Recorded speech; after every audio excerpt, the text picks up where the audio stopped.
Good evening, you're watching Estuary TV News. Coming up, North Lincolnshire Council is exercised about fitness with a new set of health classes.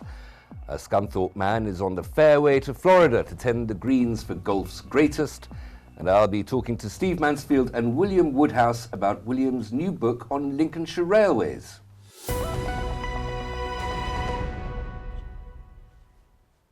Welcome to Estuary TV News. I'm Hugh Richards. First of all, it's over to Richard Morris for the news headlines. Hello there. Hundreds of police officers and members of the public lined the streets for the funeral of PC Russ Wiley. A guard of honour was held outside Grimsby Police Station to salute Wiley, who had worked at the base before moving to Melton. The 28-year-old died following a collision on Daisy Hill Road near Burstwick earlier this month. PC Wiley had been on a routine patrol when the accident happened. Scunthorpe United have received planning permission for their new stadium. The decision was made by North Lincolnshire Council's Planning Committee on Wednesday and has been approved, subject to resolving issues surrounding flooding and access with the Highways and Environment Agency. The club hopes to move into the 12,000-seater stadium at the Lincolnshire Lakes development by next July. Peter Swan, the chairman of Scunthorpe United, has told us before how much he wanted the new stadium. The town needs something new, needs something different, needs something to spark it. We'll generate a lot of jobs over the next 3 or 4 years by moving. The club needs something different. We need a new area. We're on a prime retail site here. It's no good us building on this site. The access is poor, in and out. This gives us an opportunity to get everything right. Access, highways, travel, the lot. And finally, a company from Hull is possibly looking at a Richard Branson investment. Creative Briefs encourages students to gain entrepreneur skills and develop their creative side at the same time. 4 weeks ago, Pitch to Rich came out, where there's 3 different categories, and we're in the startup category, and from that the top 50 from each area go through to the next round. But to start with, it's all on votes. Yeah, we're both self-employed designers, and we're both also part-time tutors. So combining those two things together, we've come up with Creative Briefs where we can show students of any age, whether they're school children, university students or adult learners, about making a living from a creative passion. And to vote for them, you can visit their website at www.creativebriefs.co.uk. That's all from me for now, and I'll be back with more news soon. If you have any news for us, then please call us on Grimsby 01472 31553 or email us on news@estuary.tv. Bye for now.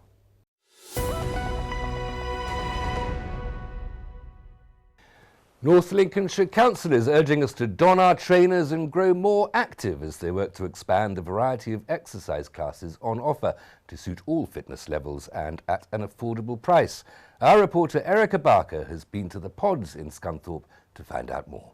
Running on the treadmill may not be everyone's ideal way to spend an hour, but North Lincolnshire Council is encouraging us to get active by offering a varied programme including classes at the pods in Scunthorpe, which they say has something for one and all. Becoming more physically active has loads of benefits on your health, from losing weight, feeling better, on your mental health, socialising and making friends. There's a whole host of reasons why we would encourage people to be more active. They're urging not only the people who already exercise to get involved, but novices too, with activities being aimed specifically at those wanting to take those first steps. We recognise that not everybody wants the same thing.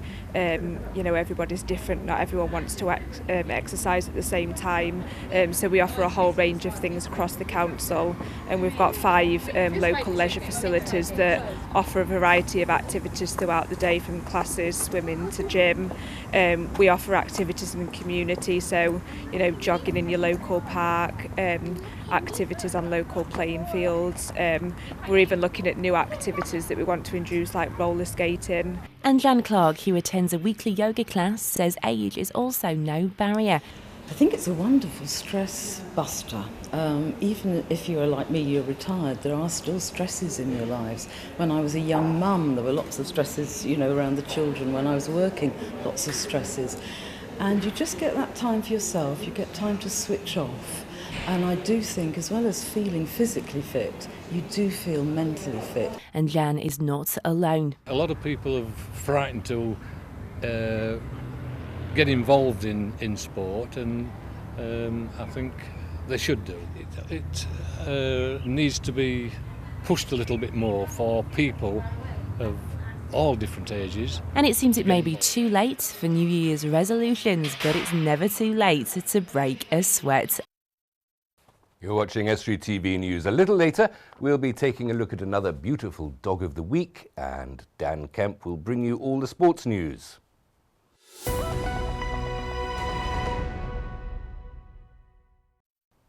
William Woolhouse has published his first book at the age of 89. It's called Reflections of a Lincolnshire Railway Enthusiast, and his friend Steve Mansfield lent an editorial hand. They join me now. Gentlemen, thank you very much for being here. Welcome. Oh, pleased to be here. William, sorry for mispronouncing your name earlier on, and congratulations on an absolutely beautiful book. What made you publish it now? Well, it's bouncing years. If I don't do it soon, it might not get done at all. Well, I suppose you've got to get it in when you can, haven't you? What is it about trains that's so fascinating to us and so romantic? Well, at age 2.5, I was taken to Grimsby and lost temporarily. Excuse me.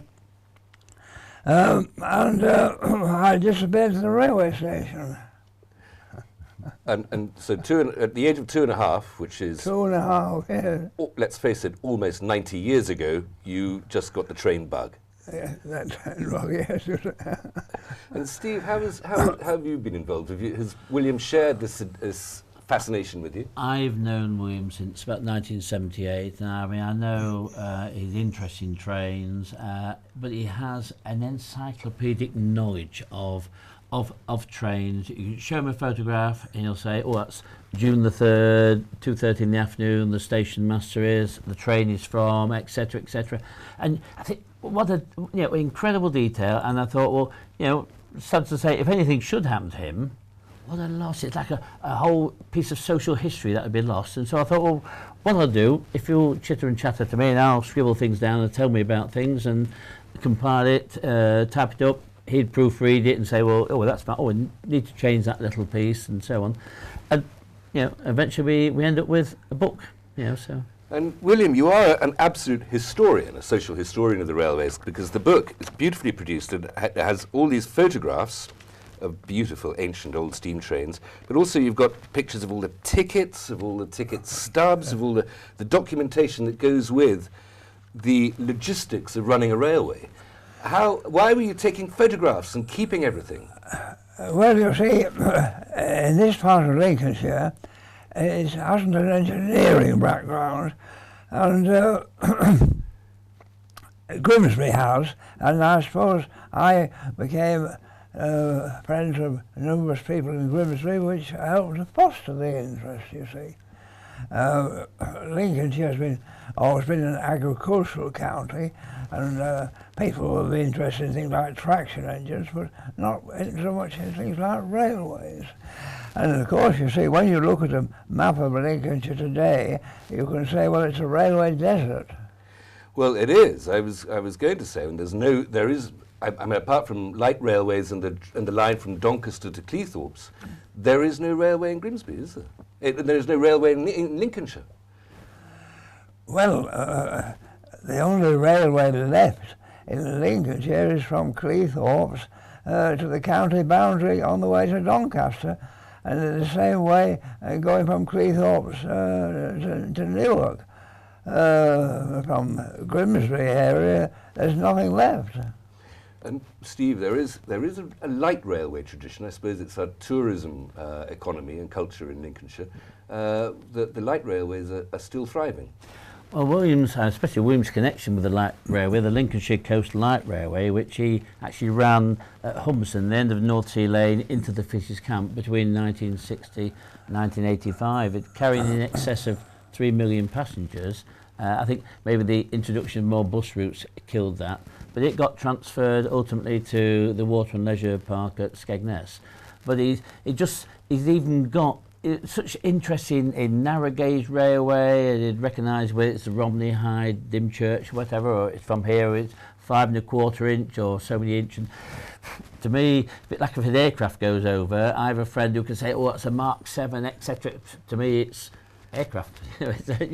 But this is more than just train spotting, though, isn't it? This is a documentation of a full infrastructure history, isn't it? Yeah. Oh, he certainly. I mean, he would know. I even asked him when I look at a picture, is that N5, C12, J5, J3, whatever.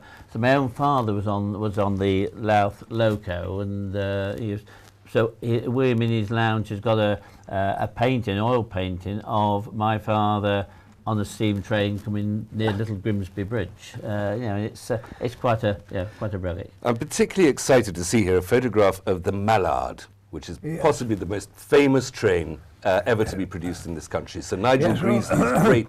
Alford Town had a station, and it could have been the terminus from which we started to go to Edinburgh, but it wasn't able to go that distance because temporarily on the line between Boston and Grimsby there was a bridge which had a wee arch to it, you see, and it couldn't go there, so it had to start from Grimsby, otherwise it would have gone.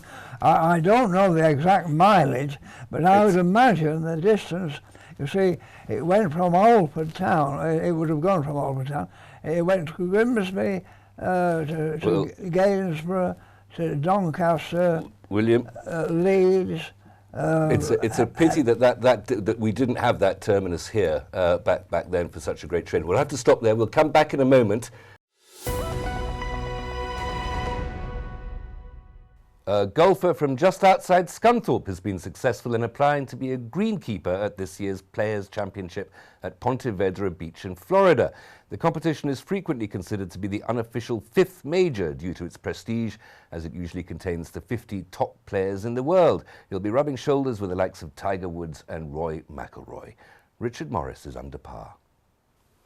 Michael Bergin from Normanby Hall Golf Course is jetting off tomorrow to experience 2 weeks as life as one of the world's best greenkeepers. He's currently on a team of 4 at Normanby, but that team will be much bigger in America. Yeah, it is really going to be quite overwhelming. To see how it's done on such a big scale, there's going to be roughly about 100, 125 greenkeepers for the 2 weeks. As you can imagine, it's a big area that needs to be looked after, and it has to be in pristine condition for these players. They don't expect anything less, and the clubs don't, they don't expect anything less from the greenkeepers. They want it in absolutely immaculate condition. He applied for the programme and was notified the following day that he'd been successful. They were really impressed with his experience and knowledge of the conditions. I then had to do a video interview of myself, what I've done in my career, where I want to go, why I want to go to Sawgrass, what I know about it, and how it's going to benefit me. And then I had to go for an interview at the John Deere headquarters down at Nottingham. One of 3 people was interviewed there, and I got the job. Yeah, they said I excelled very well in what I knew about where we was going and what I knew in greenkeeping in general. And that. Michael's got a young family, and they're with him every step of the way. Wife has been absolutely amazing. She's supported me right from the word go.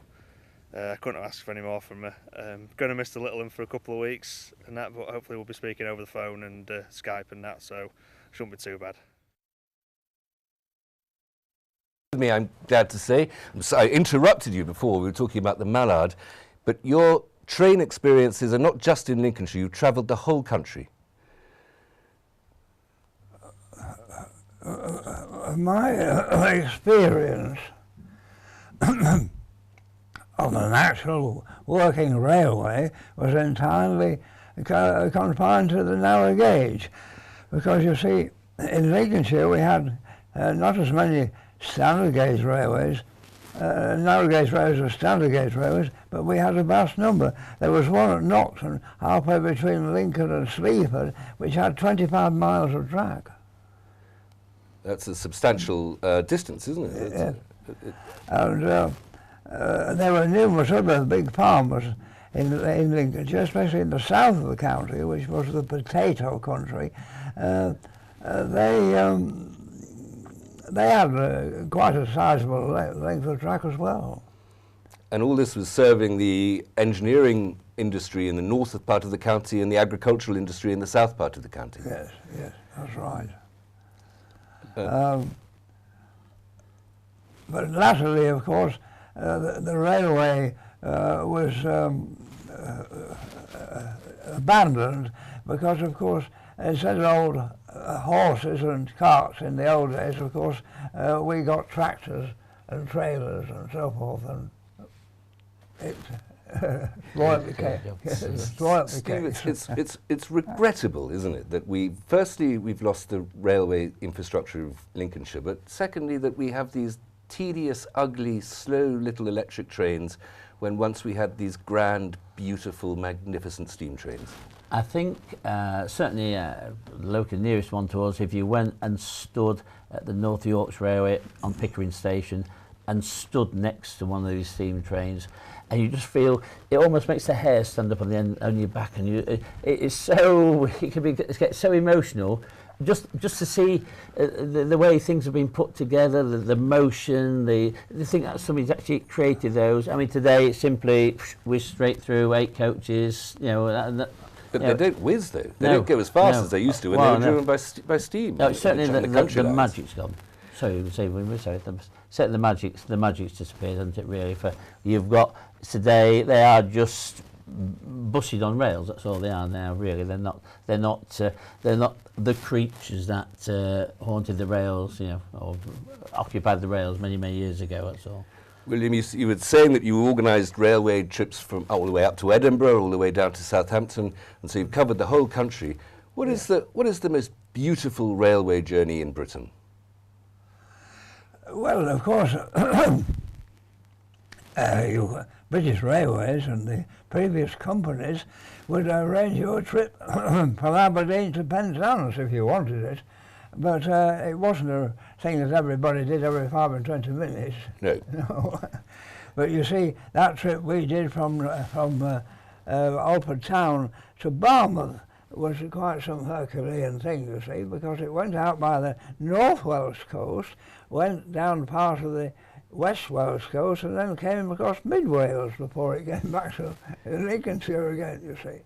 You had a brief career with British Rail yourself. Pardon? You briefly worked for British Rail yourself. Yes, I did, but it was the history of me failing a medical exam. So you were a railwayman for precisely 3 days. Yes, right. Yes. Right. Okay. Well, I became an adjunct, shall we say, to British Railways for a number of years because I was the organiser really of the North Lincolnshire Rail Tours, you see, and these trips.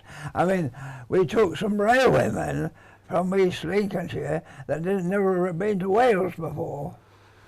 That's an adventure for them. Steve, tell me a little bit about the production of this book. It's beautifully made, it's beautifully reproduced pictures.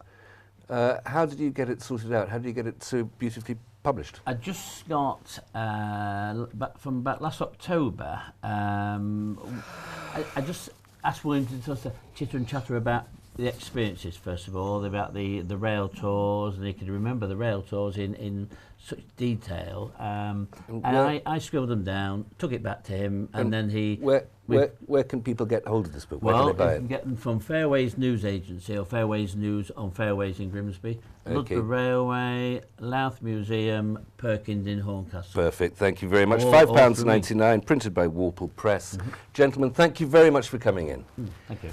Now, can you house a hound? Over to Sangreek Kennels for another Dog of the Week.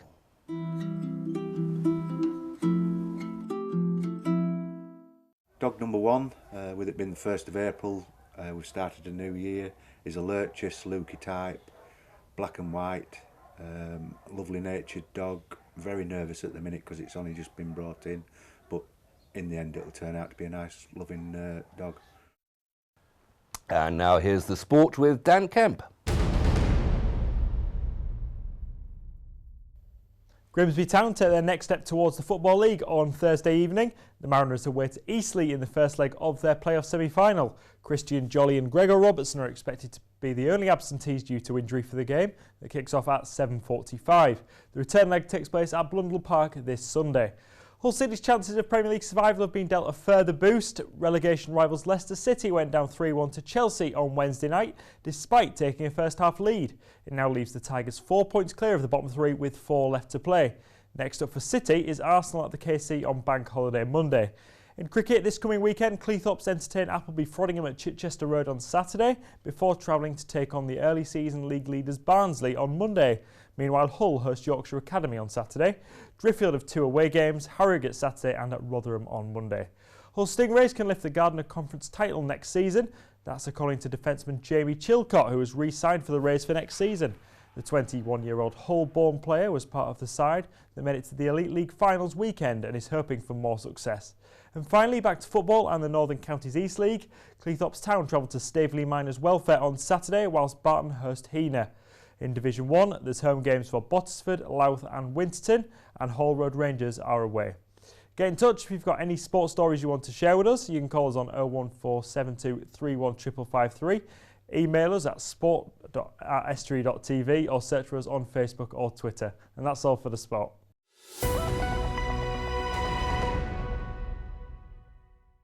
That's all we have time for, almost. Thanks very much, Dan. Steve, just remind us, Reflections of a Lincolnshire Railway Enthusiast, available where? Fairways News on Fairways Grimsby, Ludborough Railway, Louth Museum and Perkins in Horncastle. Is it going to be available through any large internet organisations named after rivers?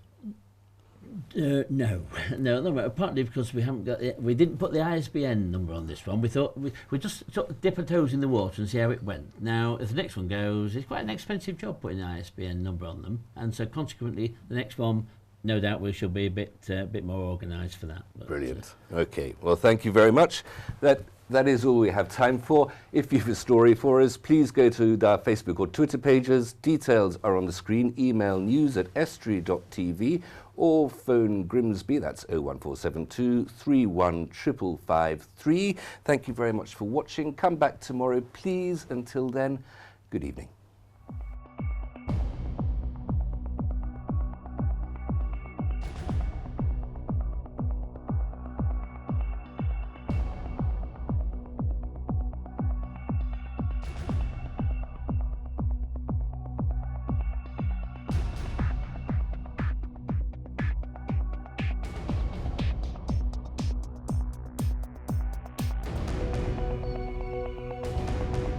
Estuary TV's weather, sponsored by Hornsby's, celebrating 100 years in buses.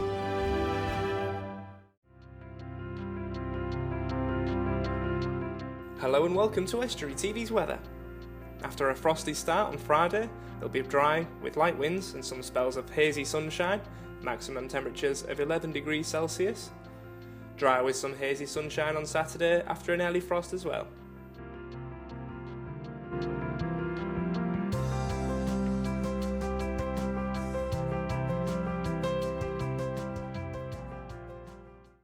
Estuary TV's weather, sponsored by Hornsby's, celebrating 100 years in buses.